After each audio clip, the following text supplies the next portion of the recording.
যে বাড়িওয়ালারা পরিচিত লোক খোঁজে। আর পরিচিত লোক দিয়ে আপনি করবেন কি? পরিচিত আর অপরিচিত লোক দিয়ে আপনি করবেন কি? যার কাজের এক্সপিরিয়েন্স ভালো, যার কাজের মেধা ভালো, তারে দিয়ে আসলে কাজগুলা করাইতে হয়।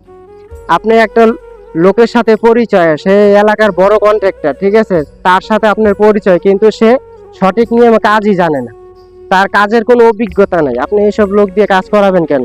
কারণ আপনি একটা বিল্ডিং নির্মাণ করবেন, আপনার অভিজ্ঞ লোক দরকার, যাতে কাজে ছোটখাটো ভুলগুলো যাতে না হয়। ছোট ভুলই আপনার ভবিষ্যতে বড় ধরনের ক্ষতি হতে পারে। তো সম্মানীয় দর্শকরা, এই যে দেখেন ইলেকট্রিক পাইপ ফালানো হয়েছে এখানে। এই ইলেকট্রিক পাইপটা এই যে ভীমের ভিতর উপর দিয়ে গিয়ে, সাধারণত পাইপগুলো আসলে ভীমের ভিতর দিয়ে দিতে হয়। এখানে দেখেন ভীমের রডের উপর দিয়ে দিচ্ছে, তাহলে এটা কিন্তু ভবিষ্যতে ক্ষতি হবে। এই ভীমের রডের উপর দিয়ে আসিয়া সবচেয়ে যে মারাত্মক ভুলটা হয়েছে সেটা হচ্ছে কি, ওই যে কলমের ভিতর দিয়ে পাইপটা নেওয়া হয়েছে।